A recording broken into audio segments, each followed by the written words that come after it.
Hello my dear friends and student, you are most welcome in the Udaan the fly channel. आज हम फिर से उपस्थित हैं आप लोगों को नया सिलेबस देने के लिए। जैसा कि मैं प्रीवियस वीडियो मैंने पार्ट 1 में मैंने आपको बताया है, जो पीजीटी के लिए कॉमर्स का जो सिलेबस था अकाउंट, मैंने पहले ही बताया है कि I have told already that I have included 3 subject in the commerce syllabus of PGT.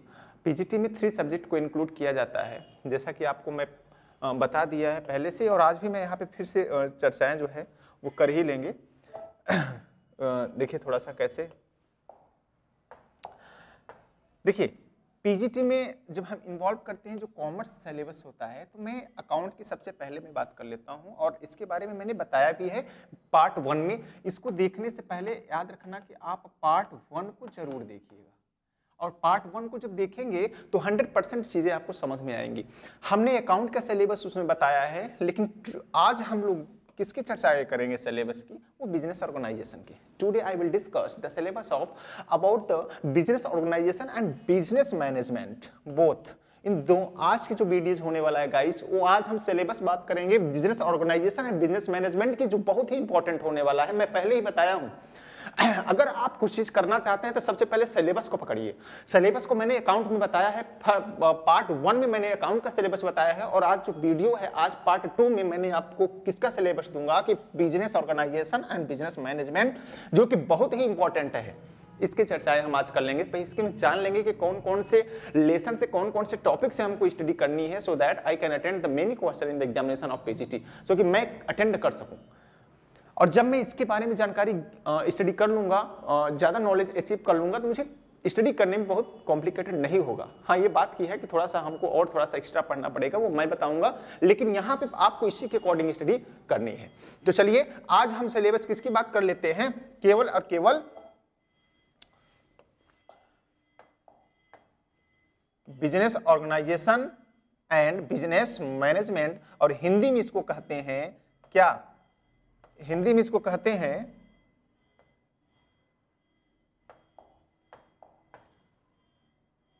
Business management को व्यवसायिक संगठन कहते हैं, बिजनेस ऑर्गेनाइजेशन को एंड बिजनेस मैनेजमेंट को हिंदी में बोलते हैं प्रबंधन। ठीक है, बिजनेस माने व्यवसाय ही होता है, जैसा कि यहां पर लिखा है। इसके बारे में बहुत ज्यादा डिस्कस करने की जरूरत नहीं है। ये 11, 12, 9, 10 शुरू से आप जानते हैं कि बिजनेस माने व्यवसाय ही होता है। तो चलिए आज हम इसकी चर्चाएं कर लेते हैं, इसके सिलेबस की जानकारी अचीव कर लेते हैं। ओके गाइज, चलिए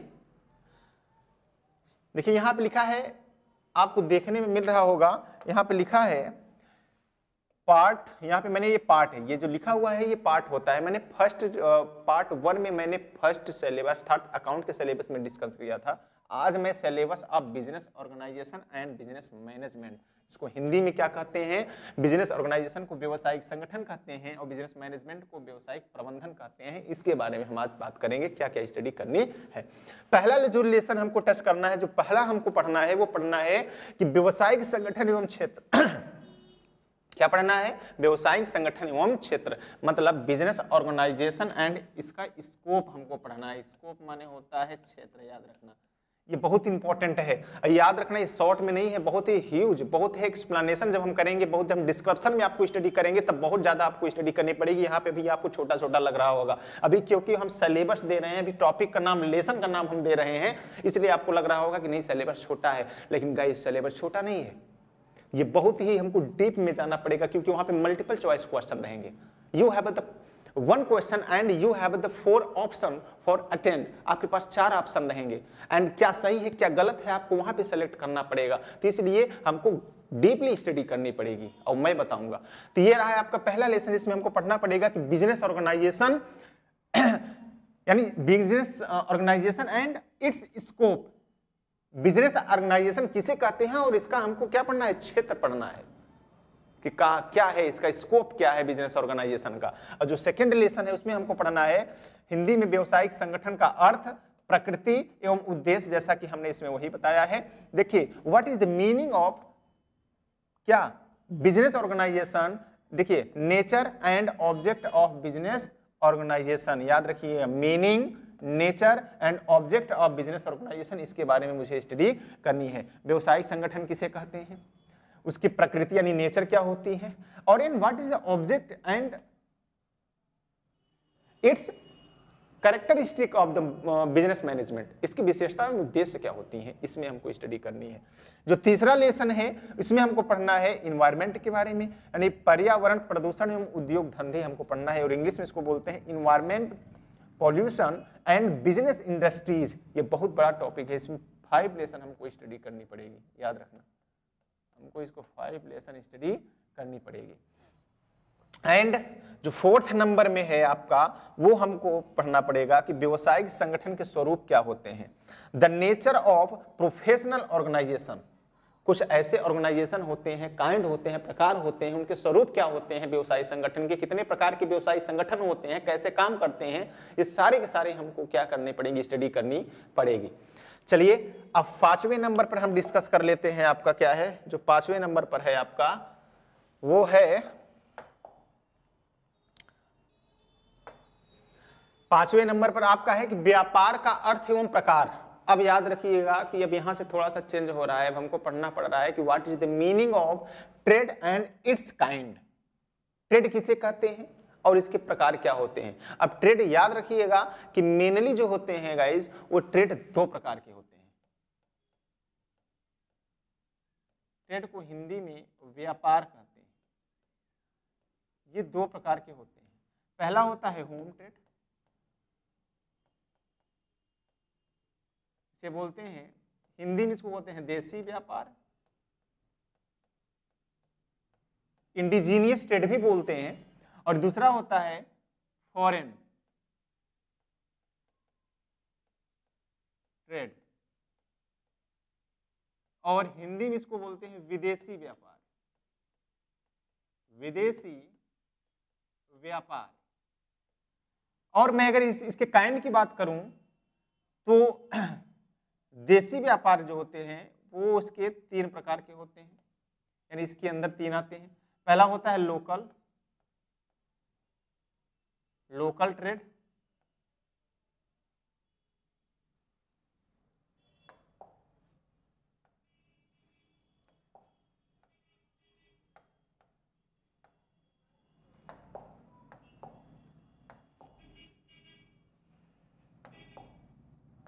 सॉरी गाइस फॉर सम, देखिए लोकल ट्रेड, और दूसरा होता है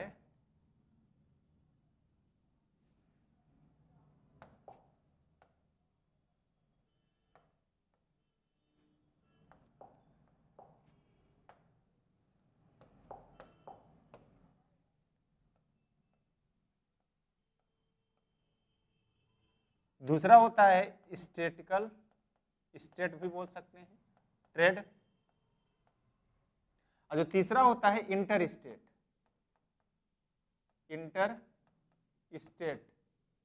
ट्रेड। तो ये 3 प्रकार के होते हैं, एक लोकल ट्रेड, एक स्टेट ट्रेड, और तीसरा जो होता है वो इंटर स्टेट ट्रेड होता है। ये काइंड्स होते हैं किसके, होम ट्रेड के। अब आप सोचते होंगे होम ट्रेड क्या होता है। जब आप किसी भी गुड्स एंड सर्विस का ट्रांजैक्शन केवल अपने ही देश में करते हैं, किसी दूसरे देश में नहीं करते हैं, उसे ही कहा जाता है देसी व्यापार। हिंदी में, इंग्लिश में बोलते हैं इसको home trade. When you transaction any goods and services in your country not an other country is called a home trade. If you have conversation about the classification of home trade, so you will be get 3 types. First, local trade, second, state trade, और third, interstate trade. Local क्या होता है, local मतलब ये होता है कि जब आप किसी भी गुड्स एंड सर्विस का ट्रांजैक्शन एक ही प्लेस पर होकर करते हैं, उसे हम कहा जाता है लोकल। एक निश्चित डिटरमिनेट प्लेस पे करते हैं, लोकल होकर करते हैं, लोकल स्थान पे करते हैं, उसे कहा जाता है लोकल ट्रेड।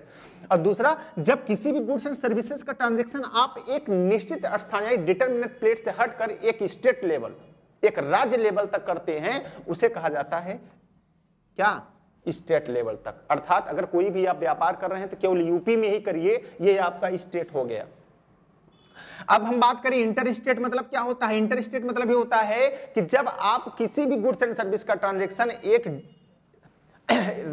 ही राज्य में ना करके इंडिया के सभी राज्यों में आप कर सकते हैं, उसे कहा जाता है इंटर स्टेट ट्रेड। आप सभी राज्यों में इंटर करके आप ट्रेड कर सकते हैं, इसी कारण इसको कहते हैं इंटर स्टेट ट्रेड। आई होप आपको समझ में आ गया होगा। ये मैंने अभी थोड़ा सा जनरली बताया है। अब देखिए, अभी दूसरा बात आ जाएगा कि फॉरेन ट्रेड क्या होते हैं, विदेशी व्यापार क्या होते हैं। इसी का उल्टा हो जाता है, जब किसी भी गुड्स एंड सर्विस का ट्रांजैक्शन आप अपने देश में नहीं करके किसी दूसरे देश में करते हैं, उसे कहा जाता है विदेशी व्यापार। When you transaction any goods and services in the other country not in your country is called a foreign trade. Foreign trade की अगर मैं क्लासिफिकेशन की बात करूं तो इसमें भी 3 होते हैं। पहला होता है इंपोर्ट ट्रेड, हिंदी बोलते हैं आयात।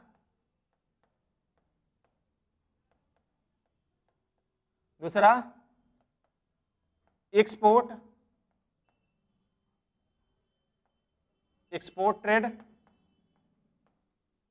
निर्यात व्यापार हिंदी में बोलते हैं निर्यात व्यापार। और तीसरा जो होता है वो इंटरपोर्ट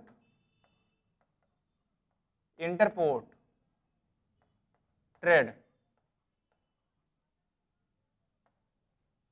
पुनः निर्यात व्यापार।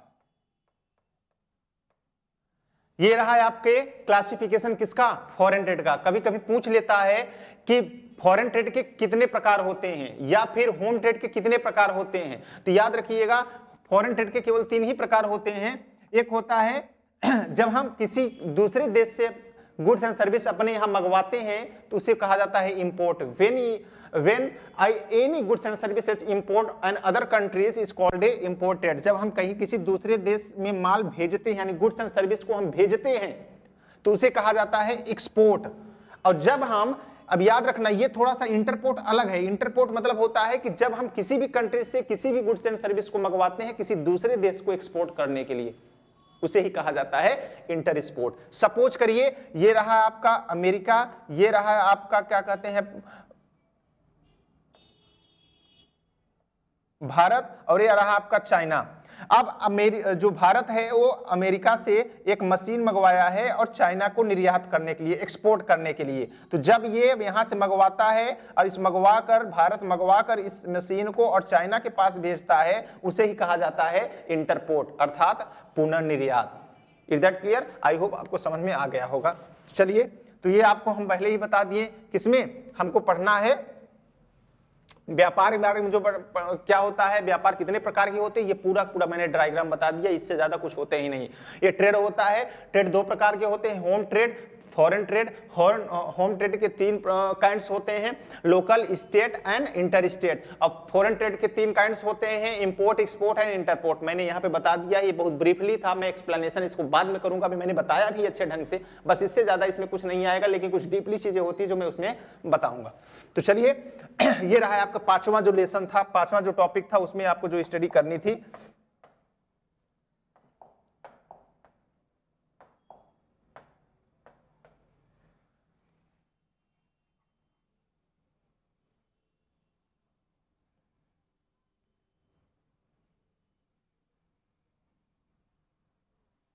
चलिए आइए अब हम लोग 6 नंबर की बात कर लेते हैं। 6 नंबर में जो दिया है कि प्रबंध का अर्थ एवं प्रकृति एवं कार्य, meaning and nature and function of management. अब यहां से आपका मैनेजमेंट स्टार्ट होता है। यहां से आपका क्या स्टार्ट होता है, यहां से बिगिन होता है बिजनेस मैनेजमेंट।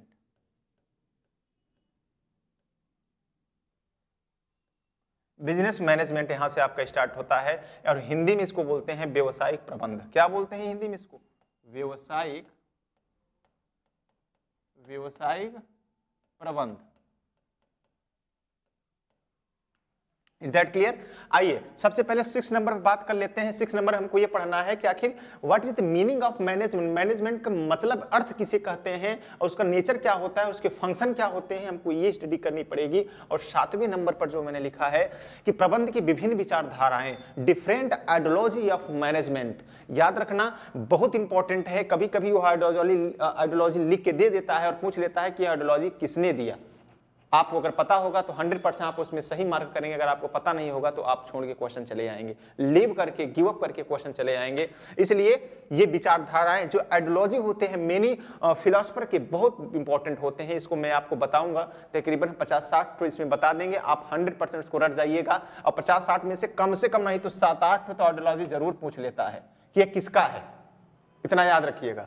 अब आ जाइए 8वें नंबर पर हम देख लेते हैं। 8वें नंबर पर जो है वो विभिन्न विद्वानों द्वारा दी गई प्रबंध की परिभाषाएं दी गई हैं। याद रखिएगा, विचारधाराएं जब बात आ जाएगी तो विचारधाराएं कई प्रकार से, कई ढंग से होते हैं, लेकिन जब आपकी ये बात आ जाएगी कि विभिन्न विद्वानों द्वारा, कुछ ऐसे विद्वान हैं जिनके द्वारा दी गई परिभाषा पूछ लेता है, जैसे definition of management given by various scholar, उनके द्वारा दिया गया बहुत इंपॉर्टेंट कभी कभी की डेफिनेशन पूछ लेता है जो अच्छे स्कॉलर होते हुए हैं। जैसे थियो हैमन के द्वारा कौन सी परिभाषाएं हैं और इन्होंने मैनेजमेंट के कार्यों को कितने ढंग से, सबसे पहले इनकी कौन सी बुक होती है, ये सारी की सारी चीजें हम उसमें डिस्कस करेंगे।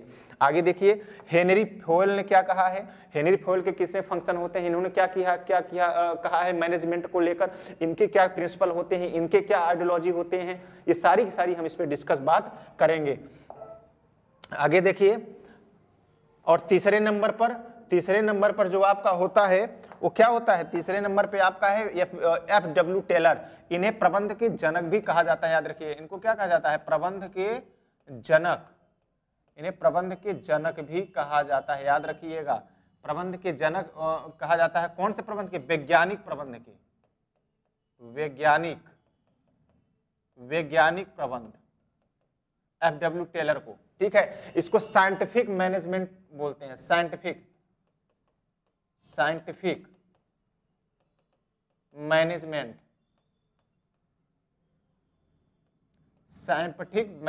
की इनको फादर भी कहा जाता है, मतलब फादर ऑफ साइंटिफिक मैनेजमेंट अगर कोई पूछता है तो वो F.W. टेलर ही होते हैं। इनके कुछ प्रिंसिपल थे, उनको हमको पढ़ाना है, इसको हम पूरा अच्छे ढंग से स्टडी करेंगे। इनका बहुत ज्यादा टॉपिक है जितना हम बता रहे हैं। आगे क्या हमको एल्टन मेयो के बारे में पढ़ना है। अब जो 10 नंबर पर आपका आएगा वो प्रबंधन के कार्य, क्या होगा यहाँ पे, ये थोड़ा सा मिस्टेक है, प्रबंधन होना चाहिए इसमें, प्रबंधन, ठीक है। प्रबंधन के कार्य अर्थात फंक्शन ऑफ मैनेजमेंट, हमको पढ़ना है। और जो फंक्शन ऑफ मैनेजमेंट होते हैं, याद रखना ये 2 ढंग के होते हैं, मैंने यहाँ पे आपको दे दिया है। जो फंक्शन ऑफ मैनेजमेंट होते हैं गाइज, वो 2 प्रकार के होते हैं। वो कौन कौन से होते हैं, यहाँ पे आपने मेंशन हमने यहाँ पे किया है, बस समझा देते हैं। और इसको हमको अलग अलग ढंग से अलग अलग स्टडी हमको करनी पड़ेगी। जो मैनेजमेंट होता है वो 2 ढंग के होते हैं। जो फंक्शन ऑफ मैनेजमेंट यानी प्रबंध के जो कार्य होते हैं वो 2 कार्य होते हैं मेनली।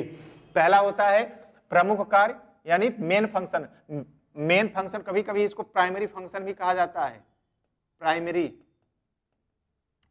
फंक्शन भी कहा जाता है, मुख्य कार्य। इसको क्या कहते हैं, प्राथमिक भाग कार्य भी कहते हैं, हिंदी में इसको प्राथमिक कार्य भी जानते हैं, प्राथमिक कार्य। इस कारण इसको प्राइमरी फंक्शन भी कहा जाता है, इतना याद रखिएगा गाइस।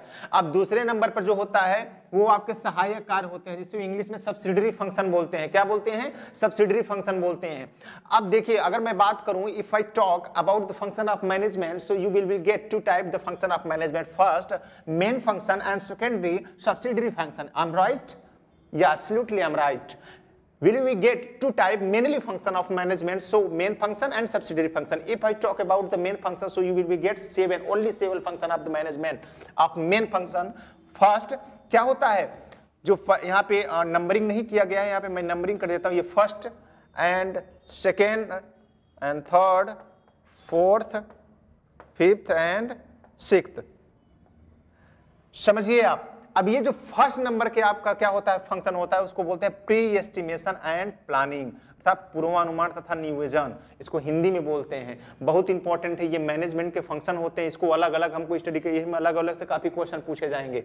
दूसरा आपका क्या है कि ऑर्गेनाइजेशन यानी संगठन, हमको क्या होता है, ये फंक्शन होते हैं मैनेजमेंट के। प्राथमिक जो फंक्शन होते हैं यानी जो मेन फंक्शन होता है मैनेजमेंट का, क्या होता है, पहला होता है प्री एस्टिमेशन एंड प्लानिंग होता है, जिसे हिंदी में पूर्वानुमान तथा नियोजन बोलते हैं। दूसरा ऑर्गेनाइजिंग होगा। तीसरा आपका क्या होगा, नियुक्ति यानी स्टाफिंग होगा। और जो चौथा होगा डायरेक्टिंग होगा। और जो 5वां होगा मोटिवेशन होगा। जो 6 नंबर को होगा वो आपका क्या होगा, कोऑर्डिनेशन अर्थात समन्वय होगा।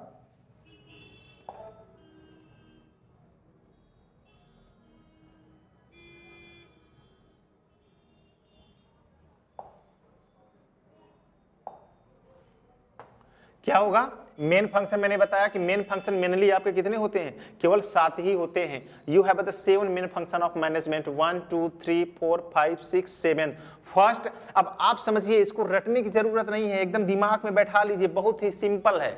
आप समझिए कि अगर आप कोई भी काम करने जा रहे हैं, if you are going to doing the any work, so what do you think at that time? आप उस समय क्या सोचेंगे? सबसे पहले उस काम को कैसे किया जाए उसके बारे में, आप करने में क्या क्या चीजें लगेंगी उसके बारे में सबसे पहले आप प्लानिंग करेंगे। और उस प्लानिंग को, उस काम को पूरा कंप्लीट करने में कितने लोगों की रिक्वायरमेंट पड़ेगी, उस लोगों को रिक्वायरमेंट के अकॉर्डिंग आप उन लोगों का क्या तैयार करेंगे बेटा? ऑर्गेनाइजेशन तैयार करेंगे गाइज, कि कितने, अगर 4 लोगों में हो जाएगा तो 4 लोगों को ऑर्गेनाइजेशन बनाना पड़ेगा, 50 लोगों को हो जाए जरूरत पड़ेगी, रिक्वायरमेंट पड़ेगी तो 50 लोगों की रिक्वायरमेंट ऑर्गेनाइजेशन बनाना पड़ेगा। According your plan you will have to make creation the organization about the people. आपको लोगों को क्या करना पड़ेगा? ऑर्गेनाइजेशन तैयार करना पड़ेगा, संगठन बनाना पड़ेगा, जिसकी वजह से आप उस प्लानिंग को और डिटरमिनेट ऑब्जेक्ट को आप क्या करेंगे? अचीव कर पाएंगे। और जो तीसरा होता है, तो जो आपने प्लानिंग बनाया, प्लानिंग के अकॉर्डिंग जो आपने ऑर्गेनाइजेशन बनाया, जो पीपल गैदरिंग आप जो लोगों के एक संगठन बना हुआ है, कौन से लोग कितना एमिनेंट हैं और उस एमिनेंट लोग जो क्या कहते हैं, कौन से लोग कितना एमिनेंट हैं और उस लोगों को कौन से कहां स्टाफ किया जाए, उनको नियुक्त किया जाए कि उस काम को अच्छे ढंग से वो कर सकेंगे। ये स्टाफिंग होता है आपका। क्या होता है? स्टाफिंग। और जो तीसरे नंबर पे आ जाएगा, जब हम उनको नियुक्त कर देंगे कि हाँ आपको यहाँ पे काम करना है, उस इंटरव्यू के माध्यम से, किसी भी माध्यम से हमें अनुमान लगा लेंगे कि हाँ ये व्यक्ति ये काम अच्छे से कर सकता है, उसके अकॉर्डिंग फिर मैं जब अपॉइंटमेंट कर दूंगा, उनको स्टाफ कर दूंगा, इसके बाद मैं उनको डायरेक्शन कर दूंगा कि हाँ आप लोगों को इस काम को ऐसे ढंग से करना है। इसके बाद डायरेक्शन हो जाएगा। फिर डायरेक्शन के बाद हर कंपनी, हर फर्म यह करती है कि अपने वर्करों को अच्छे ढंग से वो मोटिवेशन करती रहती है। मोटिवेशन मतलब क्या होता है? अभी प्रेरित करती रहती है, प्रेरणा करती रहती है। क्यों? क्योंकि वो अच्छे ढंग से उनके काम को करते रहें। अब ये मोटिवेशन 2 ढंग से होता है, आप याद रखिएगा। एक होता है फाइनेंशियल, एक फाइनेंशियल होता है और एक होता है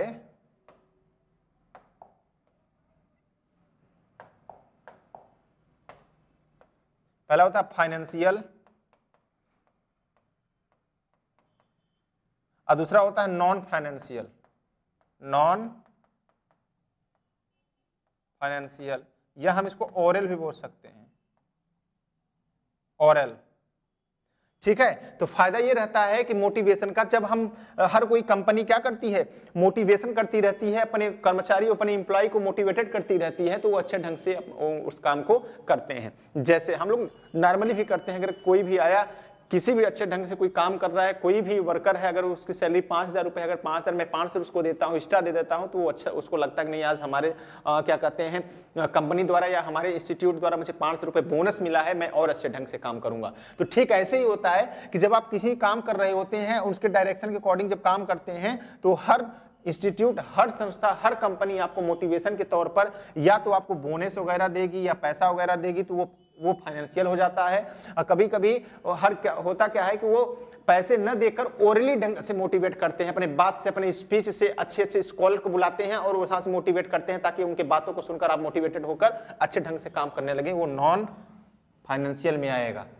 जिसमें रुपया पैसा मिलता है वो आपका फाइनेंशियल होता है। जिसमें रुपया पैसा आपको नहीं मिलता, बल्कि ओरली ढंग से आपको मोटिवेशन किया जाता है, बातों के माध्यम से मोटिवेशन किया जाता है, वो आपका नॉन फाइनेंशियल होता है। एंड जो 6 नंबर पर है वो कोऑर्डिनेशन है, अर्थात हिंदी में समन्वय। और जितने भी संगठन में जितने भी लोग हैं और उस कंपनी में जितने लेवल के अकॉर्डिंग जो आपके क्या होते हैं, आपके वो हैं एम्प्लॉय हैं, हर एम्प्लॉय को उनके लेवल के अकॉर्डिंग एक रूप से सबको देखना और सब पर अपना कोऑर्डिनेशन बनाए रखना, यह बहुत बड़ी बात होती है। कोई कर्मचारी ये ना कहे कि नहीं वो उनको ज्यादा कहा गया है, उनको कम। सारे के सारे इंप्लॉई को, सारे कर्मचारियों को एक रूप से देखना ही समन्वय कहा जाता है, कोऑर्डिनेशन कहा जाता है। तभी हम सभी अपने इंप्लॉई पर अपना हम अच्छे ढंग से क्या कर सकेंगे, समन्वय बनाएंगे। और जब समन्वय अच्छे ढंग से बनाएंगे, सबको एक जैसे हम देखेंगे, इक्वलिज्म जब होगा वहां पे हम सबको बराबर देखेंगे, तभी हम अपने कर्मचारियों पर कंट्रोल कर पाएंगे। अर्थात तब जब हम कहेंगे तभी सारे कर्मचारी, सारे इंप्लॉई हमारे अकॉर्डिंग हम वहां पे काम करेंगे। तो ये रहा है आपके फंक्शन। और इस अलग अलग फंक्शन को हमको अलग अलग, एक तरह से मानिए कि कम से कम नहीं तो एक फंक्शन में कम से कम नहीं तो 100 क्वेश्चन, 50 क्वेश्चन इसमें से निकलेंगे। वो मैं आपको डिस्क्रिप्शन में बताऊंगा। और मैं पहले से बताया हूं कि मैं लाइनर बाय लाइन क्वेश्चन दूंगा, आपको सीधे रटना है और उसके बारे में मैं बताता चला जाऊंगा। और याद रखिएगा, अगर आप इस वीडियो को देखते हैं तो 100% मैं कह रहा हूं कि आप इस वीडियो को शेयर करिए अपने फ्रेंडों में, ज्यादा से ज्यादा फ्रेंडों में शेयर करिए, क्योंकि बेटा टाइम बार बार नहीं आता है। उठो, जागो और तब तक मत रुको जब तक अपने लक्ष्य की प्राप्ति मत कर लो। अब बहुत टाइम एक्सपेंड कर चुके हो, अब मौका अच्छा है, अगर इस बार अगर आप चूक गए ना तो शायद चूक जाओगे। तो चूकना नहीं है। जहां तक अभी आपके पास जो भी टाइम स्पेंड कर दिए, आप प्रीवियस के बारे में छोड़िए, आप उठिए और तब तक नहीं रुकना है जब तक आपको लेक्चरर की जॉब को अचीव नहीं कर लेनी है। कुछ नहीं है, कोई भी बहुत ज्यादा नहीं होता, बस आपके ऊपर डिपेंड करता है आप सोचते कैसा है। अगर आप आज अच्छे से सोच लिए, 100% है कि आप तैयार हो जाएंगे। बहुत बड़ी चीज नहीं होती है, बस आप तैयार तो होइए। अब फिर देखिए, किसी ने कहा है कि अगर आप अच्छा काम करिए ना तो पूरी प्रकृति और नेचर आपको सिखाने के लिए तैयार हो जाती है। इसलिए मैं आपको कह रहा हूं कि changing is the rule of nature, परिवर्तन ही प्रकृति का नेचर है। चेंज हो, टाइम के अकॉर्डिंग अगर नहीं चलोगे ना तो फिर बहुत पीछे हो जाओगे। इसलिए गाइस, आप टाइम को समझिए, टाइम आपको समझेगा। चलिए, ये रहा है आपके फंक्शन, जो मेन फंक्शन थे, ये आपको मैंने यहाँ पे समझा दिया। अब मैं बात करता हूं मैनेजमेंट के सब्सिडरी फंक्शन को। सब्सिडरी फंक्शन केवल कितने होते हैं? 5 ही होते हैं, इससे ज्यादा नहीं होते हैं। बहुत ढेर सारे होते होंगे तो बात की बात होती है, लेकिन जो मेनली होते हैं इसी में से आपका क्या होगा, पूछा जाएगा। सबसे पहले देखिए क्या होता है कि निर्णय लेना, ये सब्सिडरी होता है, यानी डिसीजन मेकिंग। आपके फर्म में, कंपनी में कौन सा कैसे डिसीजन लिया जाएगा, वो जो आपका काम होता है, वो आपका फंक्शन होता है, लेकिन मैनेजमेंट का ही होता है, लेकिन वो सब्सिडरी होता है। मेन जो होते हैं केवल 7 होते हैं, और वो लाइन बाय लाइन मैंने अच्छे ढंग से आपको अंडरस्टूड करवा दिया है। डिसीजन लेना और इसके बाद उनसे कम्युनिकेशन बनाए रखना। कम्युनिकेशन मतलब क्या होता है कि बातचीत करना। जो लेवल होते हैं, मैं लेवल में भी बता दूंगा कि कंपनी में जो होते हैं वो लेवल होते हैं। एक हाई लेवल होता है, लो लेवल होता है, मिडिल लेवल होता है। तो जो जिस लेवल के एम्प्लॉय होते हैं उस लेवल से बातचीत करने का एक अच्छे से संप्रेषण करना, ये आपका क्या होता है, ये सब्सिडरी फंक्शन में आता है। एंड जो तीसरा होता है वो इनोवेशन होता है। क्या होता है? इनोवेशन। यहाँ पे मिस्टेक हो चुका है, यहाँ पे इमोलेशन लिखा है, इनोवेशन होगा, ठीक है। इनोवेशन INNO होता है, इनोवेशन VANTAI1 होता है। अब देखिए यहाँ पे क्या होता है, शोध कार्य क्या होता है, यहाँ पे रिसर्च वर्क करना है आपको। रिसर्च वर्क मतलब क्या होती है कि जब अगर आपको कंपटीशन में रहना है, आपको मार्केट में रहना है, तो कम्युनिकेशन के साथ साथ आपको नवाचारता अर्थात इनोवेशन जैसी चीजें आपको एक्सेप्ट करनी पड़ेगी।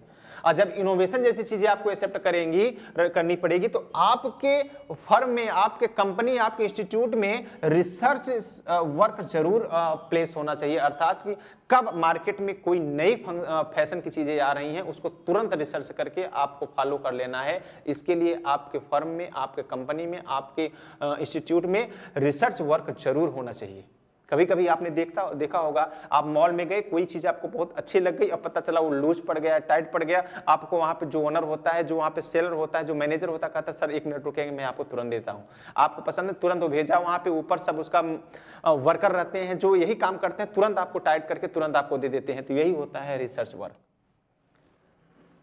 यही होता है। आप अब नई चीजें वो रिसर्च करके रखा है, अब आप देखने आए, आपको अच्छा लग गया और आप ले नहीं पा रहे हैं क्योंकि आपको लूज है, तो वो तुरंत क्या कर देगा, उसको टाइट करा देगा, अकॉर्डिंग और फिटनेस वो तुरंत बना देगा और आप उसको तुरंत परचेज कर लेंगे। और जो नई नई चीजें आने वाली हैं वो पहले से सोच के और वह पहले से अपने यहाँ फॉलो करने के लिए जो रिसर्च करता है वो रिसर्च वर्क ही होता है। हर इंस्टीट्यूट में होता है और होना भी चाहिए। आगे रिप्रेजेंटेशन यानी प्रतिनिधित्व। और इसको चलाने वाला जो व्यक्ति होता है उसे प्रतिनिधित्व कैसा कर रहा है, ये भी आपके क्या होते हैं, सब्सिडियरी फंक्शन में ही आते हैं। तो ये रहे आपके सभी जो फंक्शन होते हैं, ये सब मैंने यहाँ पे बता दिया है। एक चीज़ याद रखिएगा, बहुत इंपॉर्टेंट है, मैंने पूरा का पूरा सिलेबस आपको अच्छा बताया है। ये सिलेबस बहुत छोटा सा नहीं है, याद रखिएगा। अगर आप छोटा सा समझने की भूल कर रहे हैं तो इट्स योर मिस्टेक। ये बहुत ज़्यादा है, मैं इसको छोटा बनाया हूँ। अब इसी में से हमको पूरा का पूरा अच्छे ढंग से स्टडी करनी है। मैंने आपको पूरा अच्छे ढंग से इसमें मैंने क्या किया है, मैंने बताया है, और इसी वजह से जो है आपको इसमें स्टडी करनी है, और बहुत ही सरल है। इस वजह से मैं आपको बहुत ही सिंपल वे में मैंने देने का इसमें क्या किया था, प्रयास किया था। ये जो आप देख रहे हैं ना, बिजनेस ऑर्गेनाइजेशन, ये बहुत इंपॉर्टेंट है। बिजनेस मैनेजमेंट भी बहुत इंपॉर्टेंट है। मैनेजमेंट के मेन जो फंक्शन होते हैं, जो 7 फंक्शन है, सारे फंक्शन को अलग अलग ढंग से हमको स्टडी करनी पड़ेगी। तो चलिए आज हम इसमें डिस्कस कर लिए सिलेबस की, और किस सिलेबस की डिस्कस हम किए हैं, केवल हमने सिलेबस की डिस्कस किया है आज business organisation and business management का। अब हम नेक्स्ट वीडियो में हम आप सीधे के सीधे हम आपके पास आएंगे क्वेश्चन लेकर, जो प्रीवियस क्वेश्चन आए हुए हैं 1 ईयर का। सबसे पहले किसी भी 9, 10, 11, 12 कोई भी ईयर का हम पिकअप करेंगे और एक सॉल्व करेंगे, और सॉल्व कैसे करेंगे वो हम आपको बताएंगे। इसके बाद फिर हम डायरेक्ट अकाउंट पे आ जाएंगे। जो आपको टॉपिक लिखाए हैं, जो आपको हम लेसन का नाम दिए हैं, उस टॉपिक और लेसन से हम आपको क्वेश्चन लेके आएंगे, और वो क्वेश्चन आपको दिखाएंगे, और 1 लाइनर आप नोटेट करते चलिएगा, नोट्स बनाते चलिएगा, और बुक का क्या कहते हैं थोड़ा सा हेल्प लेकर आप स्टडी करिए। 100% you can crack the examination of PGT, don't worry. Okay guys, but when you understand the valuation of time, so that आप टाइम का वैल्यूएशन जरूर समझिएगा। कंटिन्यू आप 5 आवर ही स्टडी करिए, लेकिन कंटिन्यू करिए, 100% आपको सफलता मिलेगी। चलिए हम नेक्स्ट वीडियो में हम नेक्स्ट पार्ट लेकर आएंगे, और नेक्स्ट पार्ट में कुछ नया करने का प्रयास करेंगे। तब तक के लिए goodbye and take care. और आप इस चैनल को ज़्यादा से ज़्यादा फ्रेंडों और क्या कहते हैं दोस्तों में शेयर करिए, so that they can study in the leave of without any problems. Okay guys, चलिए take care and bye.